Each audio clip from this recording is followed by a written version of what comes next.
Good morning, students. My name is Himanshu Paliwal and I welcome you all in this video lecture series.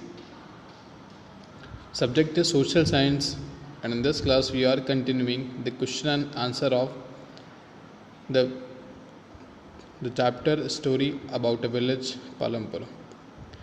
Question number 9 तक हमने last class में देख लिए थे. आज हमें क्वेश्चन नंबर 10 देखना है. How do the medium and large farmers obtain capital for farming? How is it different from the small farmers? तो कैपिटल क्या होता है? जो भी आपको अमाउंट रिक्वायर्ड होता है उसको हम क्या बोलते हैं? कैपिटल. ठीक है.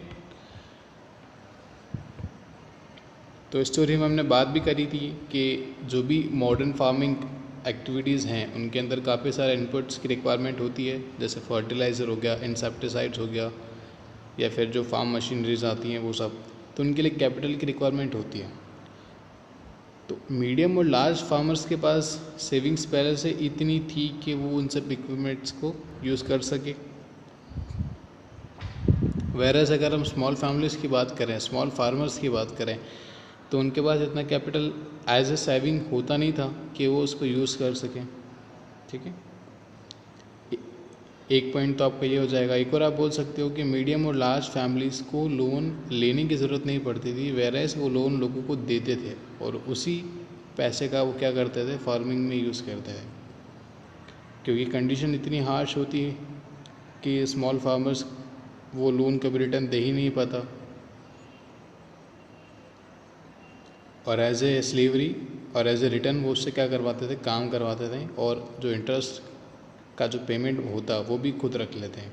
ठीक है. तो अल्टीमेट फ़ायदा किसको हो रहा था? मीडियम और लार्ज फैमिलीज़ को ही हो रहा था, फार्मर्स को ही हो रहा था. ठीक है. तो ये कुछ पॉइंट्स है, आप इसमें लिख सकते हो. नेक्स्ट है, on what terms did Savita gate a loan from Tejpal Singh? तो कंडीशन क्या क्या थी? एक तो 25% जो उसको इंटरेस्ट पर मंथ के हिसाब से देना था वो था, और लोन कितने टाइम के लिए था? 4 मंथ्स के लिए था. उसके अलावा एक और कंडीशन क्या थी कि for harvesting session she had to work at Tejpal's farm for free. उसको फ्री में उसके यहाँ काम करना था. ठीक है. और जो प्रिंसिपल अमाउंट है वो तो खैर उसको रिटर्न देना ही था. Would Shavita's condition be different if she could get a loan from the bank at a low rate of interest? तो ऑब्वियस सी बात है कि अगर वो बैंक से लोन लेती तो उसकी जो कंडीशंस है वो डिफरेंट होती, क्योंकि 25% बहुत ज़्यादा होता है. इतना इंटरेस्ट रेट कोई भी बैंक चार्ज नहीं करता. ठीक है. अराउंड 4 to 8% में भी, या फिर 10% होता, लेकिन जितना भी होता है वो 25% से कम ही होता है.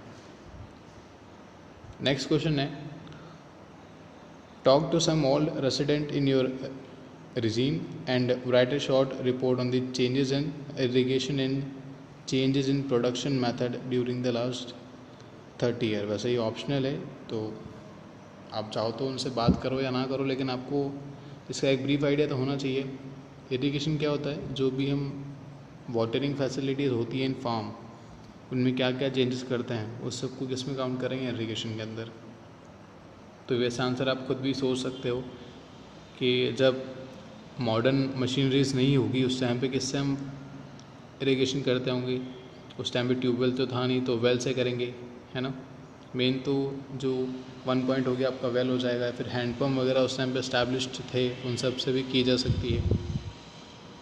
और अभी के टाइम में क्या चेंजेस आ गया है? अभी जो मॉडर्न डे कैनाल जो चलती है, रिवर से वाटर को डाइवर्ट करके कैनाल निकाली जाती है. राजस्थान में सबसे बड़ा एग्जांपल उसका है इंदिरा गांधी कैनाल, जो कि आपके जोधपुर एरिया तक आती है, पंजाब से लेकर. एक तो कैनाल हो जाता है, और फिर एक जो मोटर ट्यूबवेल अब जो अवेलेबल होती है, पहले अवेलेबल नहीं थी. ठीक है. अब अगर हम चेंजेस इन प्रोडक्शन की बात करें, तो प्रोडक्शन मेथड्स में जो फर्टिलाइज़र हो गया, फिर जो इंसेक्टिसाइड्स हो गए, जो मैन्युफैक्चरिंग गुड्स हैं, ठीक है, जो प्री मैन्युफैक्चर्ड आता है, उनका यूज़ थोड़ा सा बढ़ गया है पहले से. तो ये सब पॉइंट्स आप इसमें लिख सकते हो. नेक्स्ट क्वेश्चन है, what are the non farm production activities taking place in your area regime?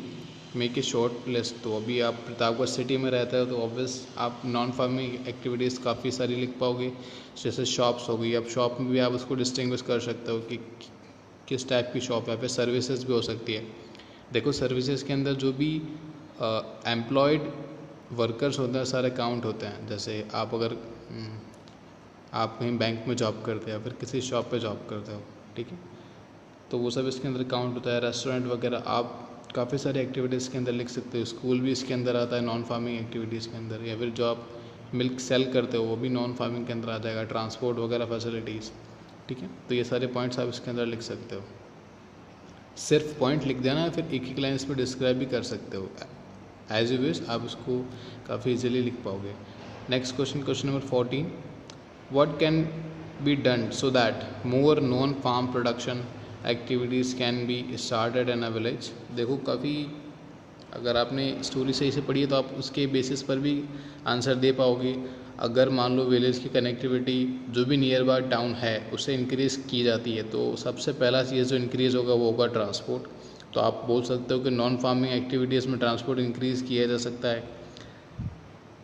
Second चीज़ होगी, अगर वहाँ पे आप कोई मैन्युफैक्चरिंग इंडस्ट्री इस्टेब्लिश करते हो, जिसके लिए क्या चाहिएगा, सबसे पहले इलेक्ट्रिसिटी चाहिएगा और लेबर फोर्स चाहिएगा। तो विलेज में वैसे भी लेबर फोर्स मिल जाता है, लेकिन इलेक्ट्रिसिटी अवेलेबल नहीं होती है। तो अगर इलेक्ट्रिसिटी ढंग से अवेलेबल है विलेज में, तो हम क्या कर सकते हैं, मैन्युफैक्चरिंग इंडस्ट्रीज़ को इस्टेब्लिश कर सकते हैं, जिससे कि क्या होगा, नॉन फार्मिंग एक्टिविटीज़ थोड़ा सा और इंक्रीज़ होगी। या फिर शॉप्स वगैरह भी विलेज में स्टार्ट की जा सकती है। आज भी काफ़ी सारी शॉप्स विलेज में स्टार्ट हो चुकी है, पहले तो नहीं थी खैर, लेकिन अब काफ़ी सारी शॉप्स जो है वो विलेज से ही ऑपरेट होती है, ठीक है। और भी पॉइंट्स अगर आप चाहो तो इसके अंदर लिख सकते हो। अब इसमें पूछा है कि हमें क्या करना चाहिए, तो आप क्या कर सकते हो, लिख सकते हो कि अगर गवर्नमेंट लोन प्रोवाइड करती है, जिससे कि क्या होगा, जो मीडियम स्केल इंडस्ट्रीज़ है, फिर कोई न्यू बिज़नेस है, वो सब क्या किया जा सकता है, स्टार्ट किया जा सकता है इन सबसे, ठीक है।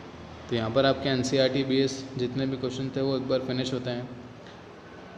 नेक्स्ट क्लास में आपकी बुकलेट के जो क्वेश्चन हैं MCQs और fill in the blanks type या फिर शॉर्ट नोट्स टाइप, उनको हम कंटिन्यू करेंगे। और आज का जो आपका टास्क है काफ़ी ईजी रहेगा। जो एक वेव वाला साइन आता है ना, वो हाथ जैसा दिखता है जो व्हाट्सएप पर, वो आपको सेंड करना है आपके ग्रुप में। और वो सब इसीलिए हम करवा रहे हैं ताकि आपका जो इंटरेस्ट है वो बना रहे।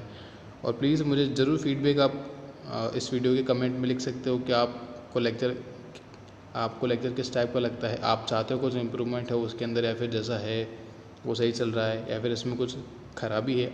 आप अगर चाहते हो कि इसको बंद कर दिया जाए तो वो भी लिख देना, ठीक है। लेकिन आपका फीडबैक नहीं आएगा तब तक हमें पता नहीं चलेगा। बी फ्रैंक और बता देना मुझे, ठीक है।